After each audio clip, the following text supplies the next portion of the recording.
lille bump update i uge 29 i dag. This is me. Jeg føler, at for 2 uger siden, så kunne den komme helt hernede.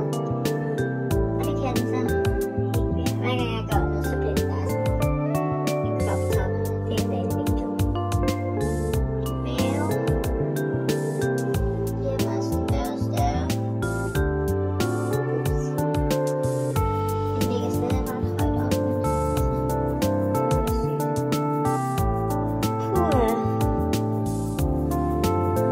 Jeg er glad for min tatovering, ikke sådan rigtig har strukket sig. Der er stadig ikke noget sygt af strækmærker, men der er ikke kommet stadig. Holder fortsat øje. This week 29. Her er et lille bump update. Jeg er nu i uge 28, og som I kan se, så er jeg helt stor. Pigerne er så tunge. Lederne på min mave er så tydelige, og de er over det hele. Snart kommer der nok også nogle strækmærker. Jeg håber det ikke, men jeg holder i hvert fald øje med dem. Man kan se, hvor tydeligt de er. De er helt blue. Og pigerne, de holder konstant fast, som de kan se. Min mave er hele tiden i bevægelse, føler jeg, og de sparker, og ja, jeg ved ikke, hvad de laver derinde. Se mig igen i næste uge, hvor jeg sikkert er endnu større. Her er min uge 30 update fra hospitalet. Bum. Se hvor kæmpe min mave er blevet.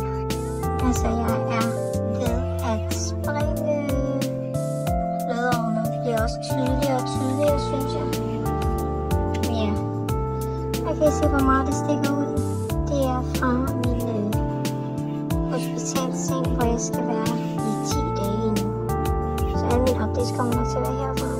Se hvor kæmpe min mave er. Oh my god. Min røv er forsvundet, og min er vokset.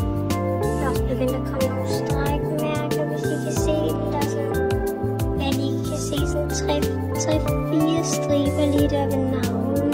Og jeg har smurt og virkelig gjort alt for at undgå at få dem, men ja, min hoved kunne simpelthen ikke klare det længere. Så this is week 30.